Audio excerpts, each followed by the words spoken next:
Salam alaikum, bonjour, bonsoir, حيثما كنتم, mais bien entendu, Azul.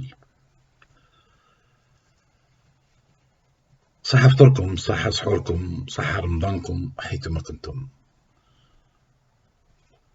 أولا وقبل كل شيء نقولها ونعاودها، خوتي الجزائريين، خواتاتي الجزائريات، احترموا احترموا احترموا التعليمات اللي تخص الوقاية في إطار هذه المصيبة الكبيرة ألا وهو هذا الوباء العالمي. هذا الفيديو درتها باسكو على خاطرش جاني واحد الصدى، جاوني جاوني بعض معلومات من احبابنا اللي نحبهم كما يحبونا ونقدرهم كما يقدرونا، سمعت باللي راهم يقولوا شي ناس يقولوا عليا باللي انا نخدم مع النظام والنظام شراني والنظام خلصني وكذا وكذا، وكم كوا باللي زعما راني قلبت الفيستا. ما قلبت لا فيستا لا والو. الفيستا اللي كانت عندي في الستينات مازال عندي كانت بقات عندي في السبعينات، وبقات عندي في الثمانينات، وبقات عندي في التسعينات، وبقات عندي في الألفين إلى حد الآن.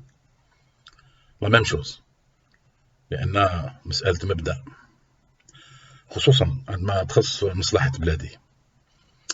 دونك قلت لكم بداو لي بارازيت، أنا نقولهم لي بارازيت بداو يسربوا في التيكيات عليا أنايا. ولاو شغل كما قال الحاج عبد الرحمن الله يرحمه الانسبكتور طاهر، تستيكيات ولاو ديروا سوفر تاع درول يا خو. الله غالب فارغين شغل، هذا واش عندهم يديروا، ما يصلحوا لوالو، سي دي بارازيت. دونك راهو يقولوا بلي نخدم مع النظام. حبيت نقول هاد ودركا تما هاد الناس ولاو دركا مور الحراك ولاو يدعوا بنفسهم بلي انهم مناضلين، سي دي ميليطون، وحتى منهم كمان يتصدروا طليعه هكذا تاع الحراك، يقول لك حنا اللي درنا الحراك وحنا شغل هكذا تسمى ولا حاجه. حبوا يديروا الناس كيما في 62 شهداء رجال ونساء ضحوا بنفسهم لتحيا الجزائر، وكل نهار جا الاستقلال داوها المريحين والفنيانين واللي ما عندهم حتى كفاءه، اللي وصلوا البلاد لهذا الشيء اللي رانا فيه اليوم. فوالا دونك قلت لكم هاد الناس، هاد لي بارازيت سبيسياليست كي باش يسربيو التيكيات، لي ميليتون دو 25 مار، مناضلين تاع الساعه 25، مناضلين تاع لا 53 سومان. دركا هكذا منا يديروا التيكيات الناس، هما يجيو شكون اللي مليح وشكون اللي ماشي مليح، شكون اللي مناضل وشكون اللي ماشي مناضل، هما اللي ولاو يجيو. الوغ كو بوندون 20 ans 20 سنه هما يعبدوا في كادر، يعبدوا في العباد تاع السلطه، كانوا غالقين فمهم، ساكتين، راضيين، مدلولين، طامعين في الفضله والفتات اللي تبقى في الطبسي تاع بوتفليقه. ويجيو يقولوا الرجال ولاد الفاميليا، يجيو يقولوا للرجال والنساء تاع اليوم، يقولوا لهم انتم تخدموا مع النظام، هذا واش عندكم في فمكم. وكان حبيت نخدم مع النظام على راح نشاورك عن بالك، راح نسقسيك، واش راح لي فيك انا خمم واش حبيت. Chacun est responsable de ce qu'il pense. Je ne suis pas responsable de ce que pensent les autres sur moi. فوالا دونك باش ما نطولش الهضره بزاف، باسكو نخلي الصور يتكلموا، باسكو انا نهار كان بوتفليقه كنت الكتابات تاوعي، المقالات تاوعي، ولي فيديو تاوعي،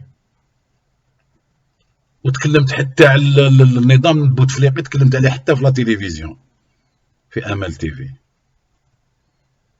صوت وصوره، وبجاه باين، راس مرفوع، ماشي تحت مخبي مور العجار ولا مخبي مور البيسي والكلافيي ونسب الناس. حبيت تسبني يا با بروبليم، اوصل للمستوى تاعي وسبني والله غنسمح لك، غنبايع لك، طلع النيفو، روح لعندي انايا، اطلع للنيفو اللي عندي انايا. بالنسبه ليا النيفو اللي عندي كي توصل ليه تم هضر معايا، تم سبني، طيح لي، والله ما نجاوبكش. انا نقول لك هذا باسكو جو سي كو تو بو با الفير، على بالي ما تقدرش دير، ما عندكش المستوى، باسكو الانسان اللي عنده مستوى يناقش، يتكلم، يبرهن، يبرر، ماشي يجي يسب.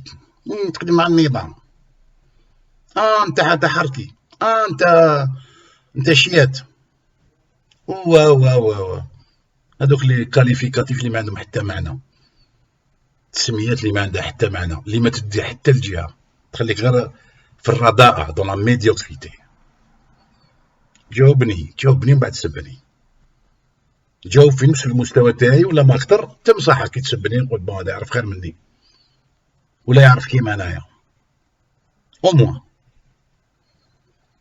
دونك فوالا، هذه حبيت باش درتها، باسكو نهار كنت انا نزل بوتفليقه اي كومباني، عندهم ما سمعوا مني وعندهم ما قراو عليا واش كتبت عليهم،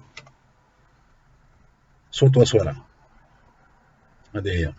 ولا خاوتي الجزائريين والجزائريات، جيست ثانيك حاجه واحده اخرى فيما يخص النظام الحالي، النظام تاع تبون حاليا، انا نستناو، نعطيه شويه وقت ونستناو ونشوفوا.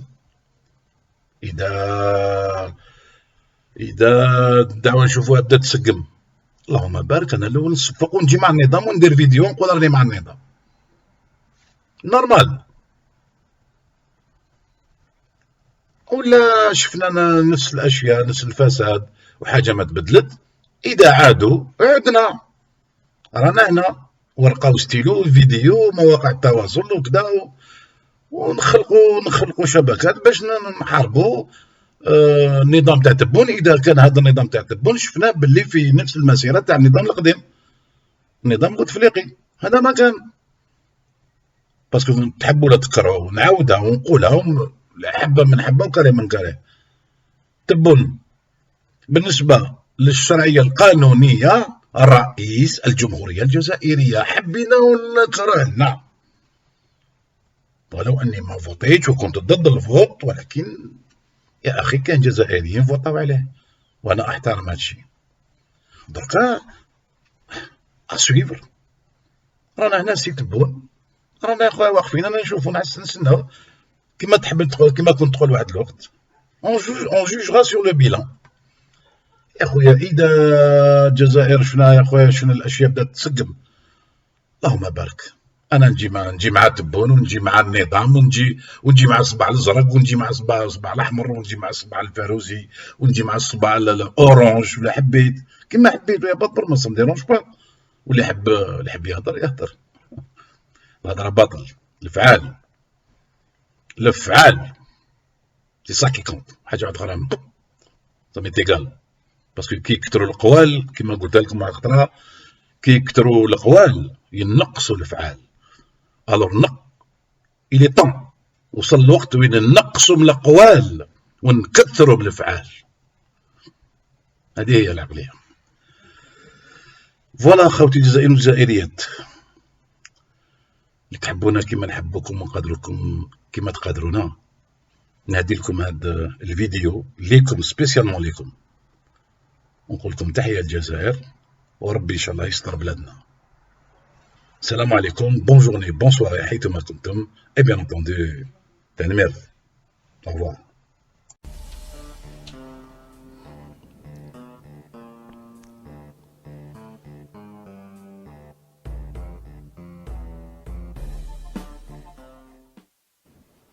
Salam alaikum, bonjour, bonsoir, حيثما كنتم, et bien entendu, Azul. Jamel B, la chronique. Titre d'aujourd'hui, la mise en bière d'une certaine presse sous pression. Quand quelqu'un se prénomme Adlan, par exemple, dérivé de Adl, qui signifie le juste, et est victime d'une injustice, qu'aurait-il fallu qu'il fasse pour l'éviter l'injustice?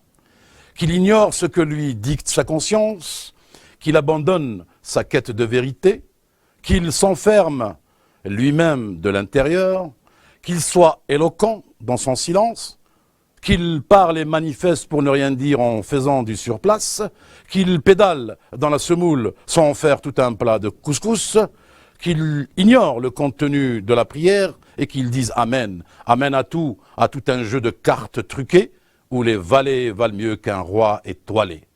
Qu'il s'autocensure en espérant ne pas se voir couper l'herbe sous les pieds, que ses écrits ou diffusions soient transparents pour ne voir à travers que la clarté de l'opacité de ceux qui détiennent tous les pouvoirs occultes au su et au vu de tout le monde. Bref, le journalisme en Afrique en général et au Maghreb en particulier est aujourd'hui menacé par le verrouillage du paysage médiatique. Comment, élémentaire mes chers, sans faire comme les Sherlock Holmes? Pour asphyxier une personne, il suffit de lui bloquer les accès d'arrivée d'air, autrement dit d'oxygène. L'étranglement des médias, pression économique, pression judiciaire, menaces physiques, représailles effectives, Internet verrouillé, haro des Baltagia obscurs, ces satellites sur le net et autres mouches électroniques à étrons. Et tout cela fait que ces médias, malgré certaines bonnes volontés, ont du mal à remplir leur mission, leur devoir d'informer, qui est aussi leur droit, leur travail, selon la loi, en théorie. Moi qui suis fâché avec les chiffres, parce qu'on peut les interpréter et les traduire au gré de ses convenances. Mais une fois n'est pas coutume, l'exception confirmant la règle, cette fois-ci je les laisse parler, les chiffres. Parce que crions de vérité, non en théorie, mais en constat, une réalité. Le classement mondial 2018 de la liberté de la presse, selon les statistiques de Reporters sans frontières, et qu'on ne vienne pas me parler des mains extérieures, l'Ayad el-Kharijia, ce raccourci qui en dit long sur ses pieds nickelés, adeptes de l'immobilisme en brandissant le spectre de la théorie du complot et de la de la franc-maçonnerie. Car le véritable ennemi est nous-mêmes, et surtout, et parmi nous, l'ennemi.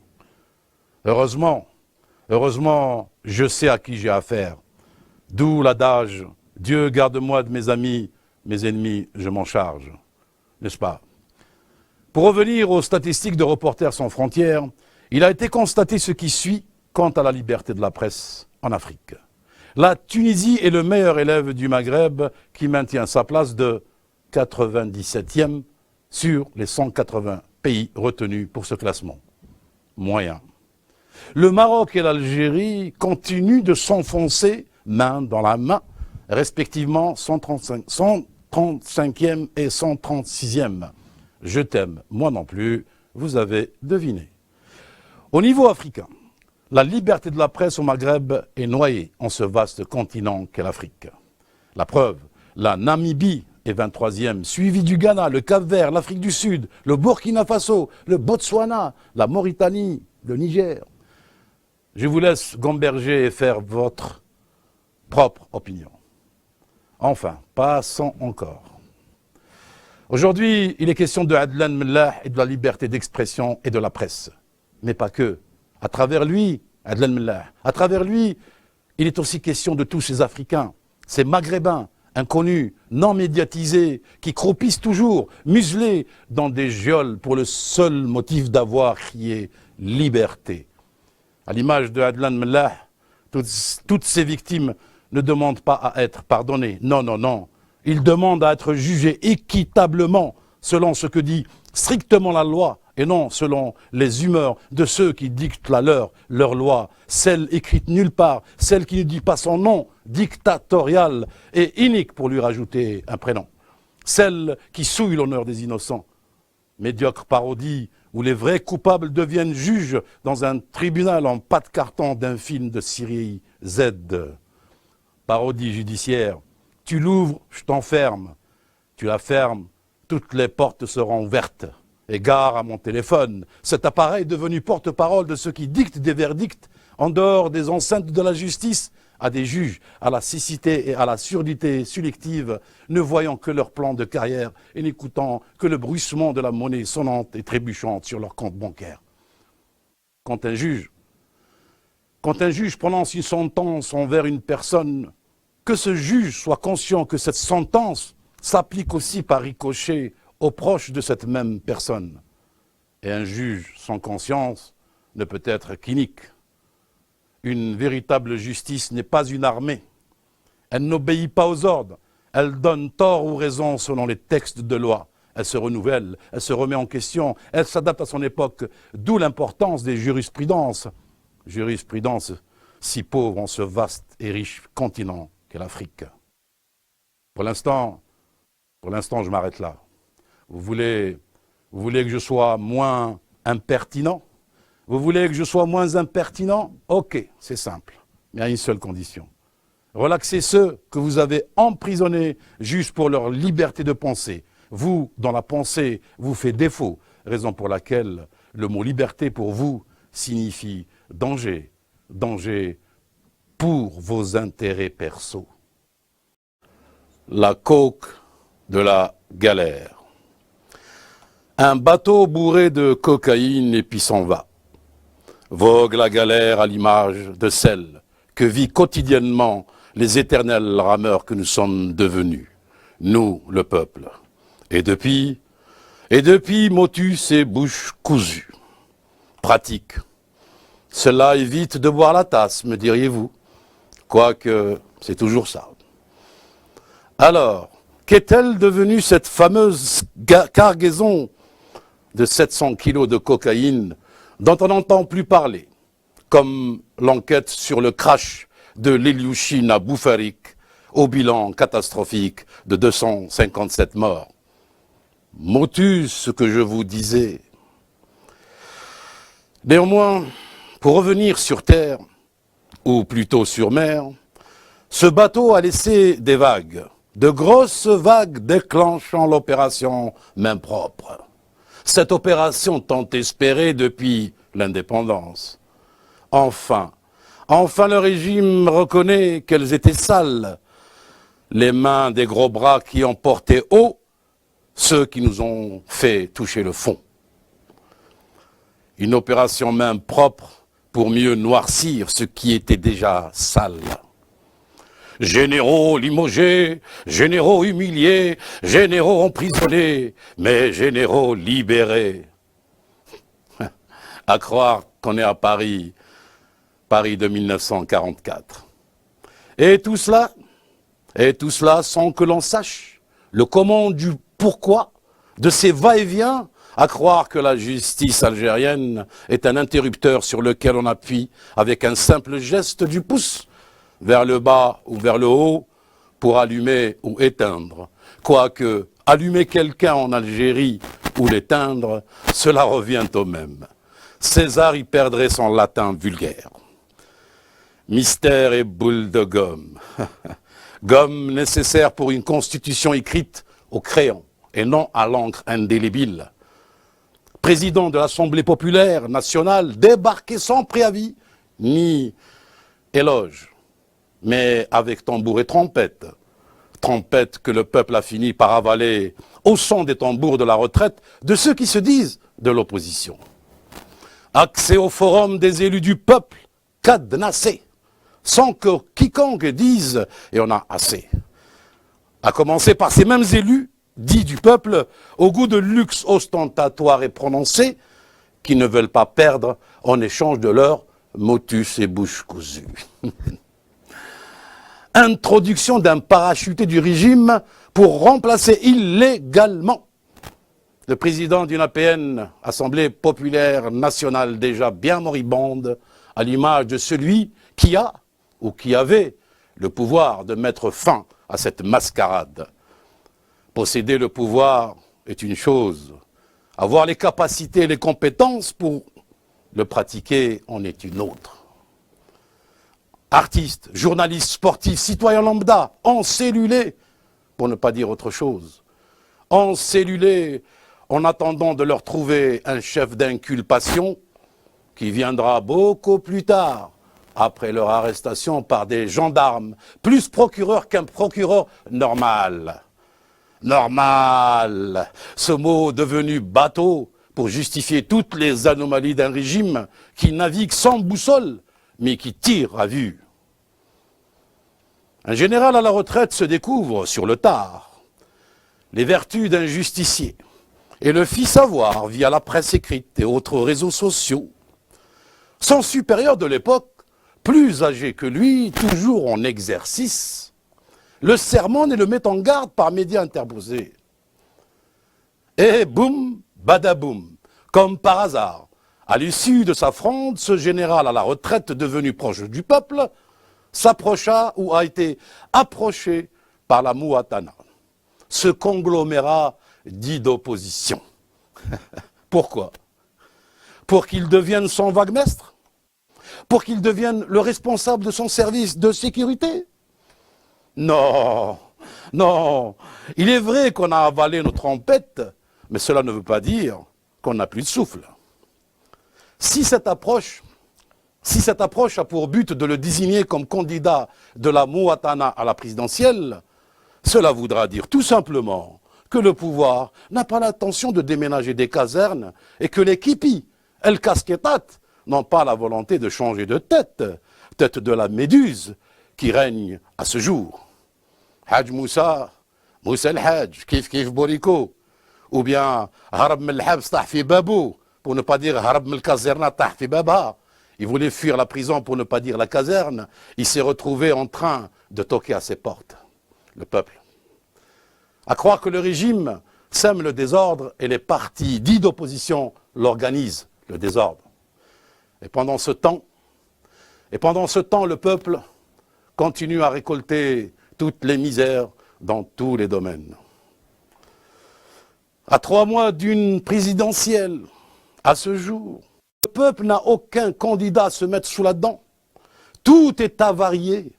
Une opposition qui s'oppose à elle-même, devenant lièvre pour carotter le peuple. Un régime qui se goinfre en profitant d'un système d'une république bananière qui ne veut pas dire son nom, et des partis non agréés qui n'acceptent ni ne tolèrent personne. Et le peuple me direz-vous encore? Je l'ai déjà dit, il rame, il râle, il ahane, et souk, ferme dans un océan désertique où il n'y a que du vent. À ce jour, la galère qui est devenue l'Algérie n'a pas fini de voguer avec une coque où les avaries sont nombreuses. Voilà comment on mène tout un peuple en bateau. Présidentielle, ça roule, tout le monde. Ça roule, nous y voilà. Ouf, il était temps qu'on n'a plus. Selon le communiqué présidentiel rapporté par l'APS, la date a été fixée, sauf nous. La prochaine élection présidentielle en Algérie se déroulera donc le 18 avril 2019. Je précise l'année, sait-on jamais. Toutes les belles histoires ont leur happy end, mais la nôtre, l'histoire, on ne connaît même pas le end. D'autant plus qu'elle n'est pas belle, notre histoire, celle falsifiée. Le président a téléphoné. Ah non, pardon, on a tellement pris l'habitude avec ce téléphone. Donc je disais, désolé, donc le président a convoqué le corps électoral en fixant la date par décret. Bien, jusque-là, on n'a rien à dire. Et ça aussi, on en a l'habitude de ne rien dire. Selon la loi, par contre, ça, on en a moins l'habitude. Donc les candidats éventuels à la présidentielle, et je dis bien éventuels, ont désormais 45 jours pour déposer leur dossier auprès du Conseil constitutionnel, soit jusqu'au 4 mars 2019. Sous toute réserve quant à l'année, j'insiste. Le problème qui se pose se résume à la question suivante. Qu'a-t-on comme candidat crédible à ce jour? Ceux qui paraissent. Oups. Non, ne confondez pas avec le verbe paraisser. Quoique. Enfin, je disais donc, ceux qui paraissent crédibles se font remarquer par leur silence, assourdissant, ou par leurs cris silencieux, éloquents, en dehors de quelques-uns, qui se chiffrent à la moitié des doigts d'une seule main, alors que le pays a besoin de tous ses bras. Personne n'avance, et qui n'avance pas recule. Même le président actuel ne s'est pas encore prononcé officiellement quant à sa candidature, ou dois-je dire à sa continuité, lui qui est en fin de parcours non d'une carrière, mais d'une vie. Va-t-il attendre les ultimes jours avant l'expiration du délai pour la déposer sa candidature, ou du moins ce qui en reste? Si tel est le cas, ici entre-temps, il n'a pas rendu son âme, nous aurons droit au remake des élections de 2014. Et c'est nous qui rendrons nos âmes, tout en demeurant encore vivants. Et cela est possible. La preuve, un zombie, ça vit aussi. Ça vit même sur un fauteuil, surtout quand ça roule. Encore, malgré la rouille. Merci, la magouille. Constitution, constituons-nous d'abord. Mais qu'est-ce qui se passe actuellement en Algérie? La présidentialomania fait fureur. Bientôt la rupture de stock des formulaires de candidature à la présidentielle. Et cela continue. Normal, c'est gratuit. Voilà comment on dilapide l'argent public avant même d'être retenu comme candidat à la candidature. Il serait peut-être temps d'imposer un dépôt de caution qui sera restitué qu'à ceux retenus. Les autres, on se rend pour leurs frais. Cela fera réfléchir ceux qui pensent qu'une élection présidentielle est comme une émission télé où l'essentiel est d'y voir sa tronche. Pour l'instant, tout le monde rêve de devenir président, ou plutôt croit pouvoir l'être. Et quand j'ai dit tout le monde, je n'accepte personne, sauf ceux qui n'ont pas encore 40 ans, comme le stipule la Constitution. Ou dois-je dire, discrimination constitutionnelle. Cette constitution qui privilégie la minorité des personnes âgées au détriment d'une majorité qu'est la jeunesse, comme si être vieux signifie forcément être mature et que être jeune signifie tout simplement rien. Un Cheikh Shemsou, cet exorciste anti-jeune Sharkas, eh ben, il est plus crédible et autorisé à être candidat qu'un jeune Algérien de 35 ans avec doctorat en physique-chimie par exemple. La foi seule n'alimente pas celui qui la pratique s'il ne travaille pas. La compétence crée des richesses dont tout le monde peut en profiter, et qu'importe l'âge ou la croyance. Un poids, deux mesures. Des Algériens à part entière très très légers et d'autres entièrement allégés de leurs droits malgré leur excédent de bagages intellectuels. Quelles sont les conséquences de cette discrimination que la Constitution valide? Simple. Majorité de candidats âgés, dépassés, blasés, ridiculisés, voire même utilisés. Des candidats au programme qui raviraient la palme d'or du ridicule que le film Carnaval Fideshra avait bien mis en exergue. Merci Atman Ariwet, tu avais tout dit, raison pour laquelle on ne t'a plus revu. Candidat dont le programme se résume à manger des steaks 100% pur bœuf pour tirer une charrue sans roue et bien mal en point. Candidat dont le programme est inspiré par la révélation divine, al-Wahy, à quand le nouvel remake de Tala'a al-Badr, etc., etc. Un candidat dont le programme aussi consiste à fabriquer des avions avec des ailes en terre. À quand un trône en bouse de vache? Pourquoi pas? Un candidat dont le programme est de festoyer et faire partager un couscous national, ignorant la semoule dans laquelle il pédale. Une candidate femme au foyer dont le programme est de sortir de chez elle pour porter secours aux Zawaliya, les démunis comme elle, pour qu'ils puissent manger à leur faim, ignorant dans quel plat elle met les pieds. Mais le pire n'est pas ces gens. Il réside dans toute cette mascarade qui a été autorisée à être filmée par des chaînes dites de télé-poubelle, télé-ordure, où le monde entier a trouvé matière pour ces vidéos gags et autres bêtisiers de fin d'année, pour s'esclaffer à nos dépens. Voilà comment ringardiser une présidentielle d'un pays dit fier, du tout venant sans que rien vienne. Et si tout cela n'était qu'un scénario? Allez savoir.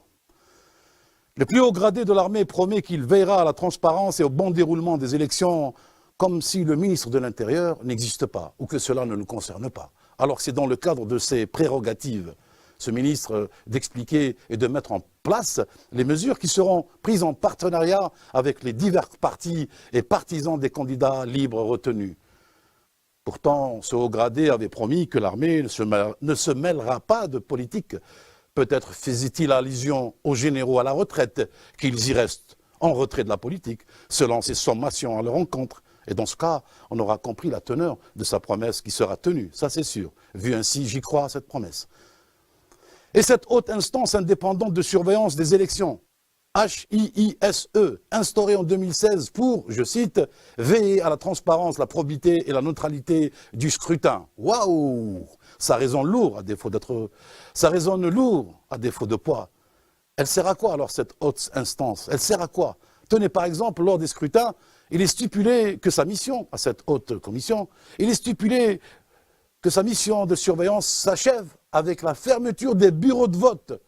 Donc ce qui se passera après la fermeture des bureaux de vote, ne relève plus de ses prérogatives. À croire que les fraudes et les bourrages d'urnes se manigancent pendant les heures d'ouverture de bureaux, au vu au su de tout le monde. De qui se moque-t-on, franchement? Tout n'est qu'apparence, à défaut de transparence. M'avez-vous vu? Oui, bon, maintenant, circulez. Quant à la réalité, elle fait du surplace, de gré ou de force, à tel point que pour certains décideurs ont lieu, il est impératif que continuité et rupture ne fassent qu'un, et surtout perdurent, et qu'importe l'élan sur le bulletin. À table, le peuple est cuit. Comment abrutir tout un peuple et se le farcir pour le spolier de sa liberté, de ses droits et de ses richesses? Voilà la recette. 1. À l'issue d'une révolution victorieuse, offrant l'indépendance à un peuple, et pour réussir la mise en place d'un État despotique, d'abord prendre soin de corrompre, d'écarter ou d'éliminer les vrais résistants encore vivants qui refusent que les planqués et les collabos pendant la Révolution prennent le pouvoir. 2. Imposer une langue de bois garnie d'herbes de religiosité. 3. Falsifier l'histoire avec un zeste de culot. 4. Créer un faux mythe, l'imposer, le sacraliser avec des lauriers. 5. Mélanger le tout avec un beau et unique droit qui est celui de se taire, afin que le peuple soit bien mariné. 6. Chauffer à petit feu, disperser et diviser le peuple quand il commence à revendiquer. 7. Phase importante pour réussir la recette, si le peuple ne prend plus des vessies pour des lanternes, il faudrait le retourner, l'infiltrer et le gaver avec une bonne rasade de religion, saupoudrée d'un maximum de manipulation afin que le chaos prenne. 8. Laisser mijoter ainsi longtemps pour que le peuple se vide de son sang et de ses révoltes jusqu'à ce qu'il implore grâce à son détriment. 9. Après 10 ans de cuisson à vif, durée moyenne de répression pour que la pâte de la soumission s'établisse, le peuple est prêt à servir et à obéir en disant merci à celui qui l'a cuisiné. 10. Un conseil, afin de satisfaire les perpétuelles gourmandises et convoitises de ceux qui s'enrichissent au détriment du peuple en le gouvernant de force, gardez toujours à portée de main les mêmes ingrédients de la recette et surtout ne jamais éteindre le feu. Telle est la cuisine cannibalesque de la mafia politico-financière d'un pays où la tricherie est établie comme règle et l'honnêteté comme exception. Aujourd'hui, on en est à heureux les martyrs qui n'ont rien vu. Quand est-ce que pourrions-nous dire, fiers de nous, auraient été nos martyrs? Élucubration nocturne. Au gré de mes lectures nocturnes, j'ai lu un texte datant de 1912, toujours d'actualité, et que personnellement j'ai trouvé sublime, décrivant magistralement l'état d'esprit de certains potentats africains d'aujourd'hui, dont voici le contenu. Poème éloge ou le pouvoir de l'absence, de Victor Ségalen, français, médecin, romancier, poète, ethnologue, sinologue et archéologue. Rien que ça. Écoutez, je cite. « Je ne prétends point être là, ni survenir à l'improviste, ni paraître en habit et chair, ni gouvernement par le poids visible de ma personne, ni répondre aux censeurs de ma voix, rebelle d'un œil implacable, au ministre fautif d'un geste qui surprendrait les têtes à mes ongles. Je règne par l'étonnant pouvoir de l'absence, mes 270 palais tramés entre eux de galeries opaques s'emplissent seulement de mes traces alternées.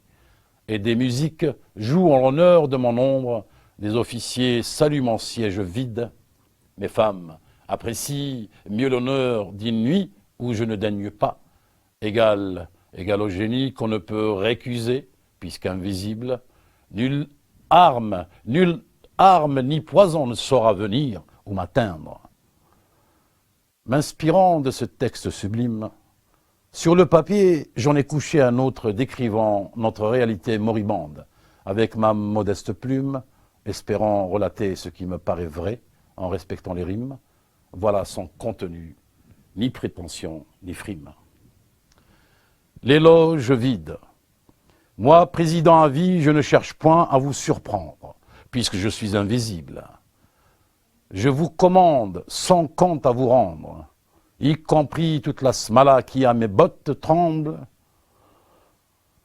et sachant que rien, qu'avec mon ongle, je trancherai la gorge à qui me dénigre, et de mes doigts de votre destin je jongle, à défaut, sans charge mes hydres.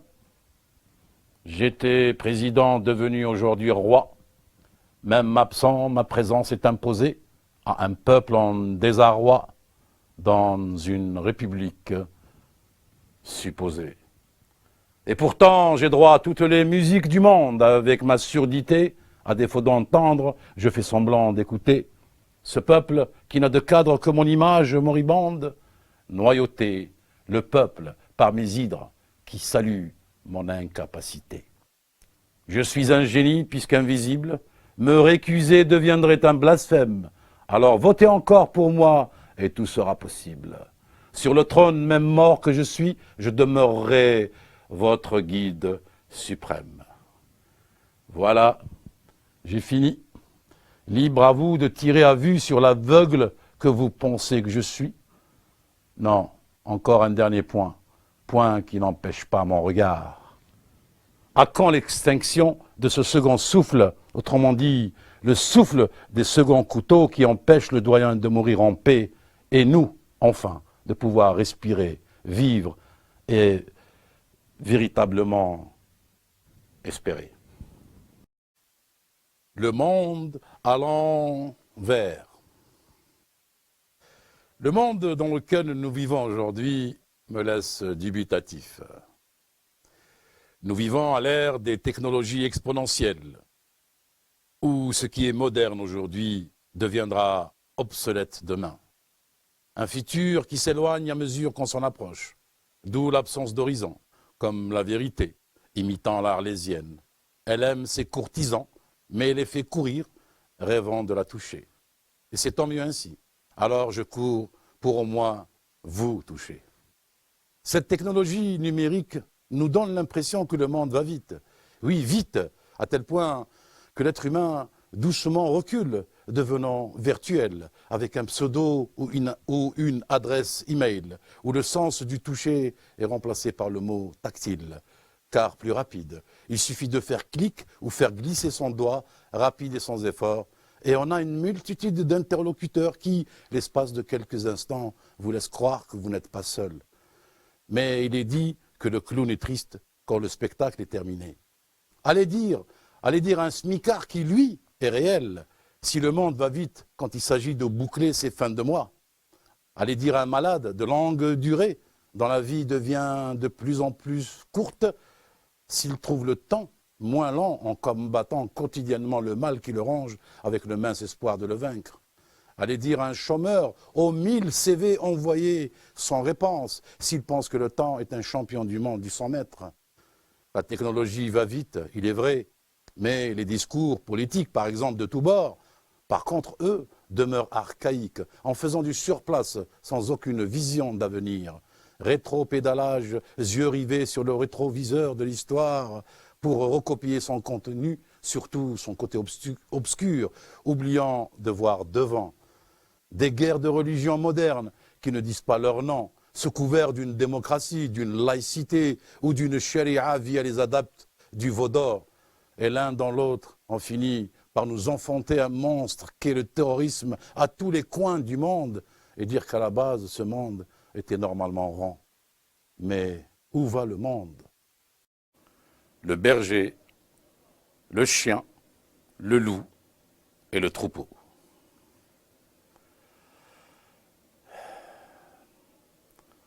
De tout temps, les bergers étaient les fidèles gardiens des troupeaux. Aux aurores, le troupeau jubilait au son des pas du berger fier et beau. Lui et ses chiens veillaient au grain. Le troupeau broutait sans souci du lendemain. Il avait entièrement confiance en le berger et ses chiens. À la moindre alerte, les braves bêtes se rassemblaient autour de l'homme sans peur.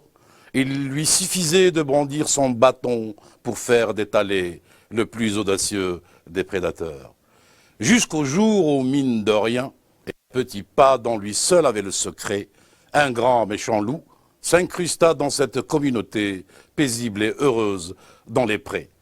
Personne ne fit attention à lui, avec son allure soignée et son danger, et pour cause, il était déguisé en berger. Il tint à peu près ces quelques propos au véritable gardien du troupeau. « Mon cher ami, toi si grand et si beau, perdre ton temps à veiller sur un misérable troupeau. Je ne comprends point ta persistance à protéger des êtres sans intelligence. Que gagnes-tu? Que gagnes-tu si ce n'est qu'un morceau de galette pour toute une journée d'alerte? Fais comme moi et pense à ta personne. Deviens gros et dodu avant que ton heure ne sonne. Trempe et disperse ton troupeau. À chaque coin, un mouton fait la peau. Raconte aux autres que tu as perdu ton bâton et que le troupeau a désobéi au patron. Et le soir venu, farcis-toi un méchoui gratuit, ainsi tu vivras une vie aisée et sans ennui. Le berger, n'ayant jamais mangé à sa faim, fut séduit par l'idée proposée. Il éparpilla le troupeau, égorgea quelques moutons et mangea à sa faim après avoir osé. Les chiens à ses pieds couchés lorgnaient sur les beaux quartiers de viande sans pouvoir y toucher. Quant au grand méchant loup, il devint le maître des lieux. Dès que débuta son règne, tous les villageois rêvaient de faire partie de son milieu. Le troupeau désemparé demanda secours aux chiens. Ce fut une tentative en vain. Les chiens faisaient le beau pour obtenir un frugal repas compris. À défaut d'eau, ils léchèrent les bottes des maîtres pervertis. Voyant le troupeau ravagé destiné à une fin certaine, un des moutons aux longues cornes engoulées décida un jour de prendre les rênes. Il sensibilisa ses semblables et les encouragea à se défendre. La révolte naquit avec une liberté au bout à prendre. Le troupeau chargea le loup qui, sous le nombre, refusa la bataille et préféra fuir pour se cacher dans de lointaines broussailles. Quant au berger et ses chiens, ils assistèrent impuissants au grand départ du valeureux troupeau. Le troupeau avait décidé de changer de pâturage pour y vivre loin de l'homme et de ses chiens fous. Guidé par le brave mouton aux longues cornes enroulées, le troupeau paissait librement sans craindre la perfidie des loups. Le brave mouton aux longues cornes enroulées avait raison, et cela est valable pour la nature humaine qui oublie de se poser des questions. Méfiez-vous des apprentis bergers qui ont faim. Méfiez-vous des loups qui changent de teint. Méfiez-vous des chiens qui mangent dans toutes les mains. Un berger n'acceptera jamais d'être et de vivre comme un mouton malgré ses oripeaux, mais un mouton peut être berger tout en vivant au sein du troupeau. Certes, il est vrai que l'auteur que je suis n'est pas Jean de La Fontaine, mais un cri du cœur qui raconte une métaphore algérienne dont la chute est heureuse et qui finit bien, espérant un jour qu'il en sera ainsi pour tous les Maghrébins. Salam alaikum, bonne journée, bonne soirée, haytouma kuntum, et bien entendu, Tenmert, au revoir.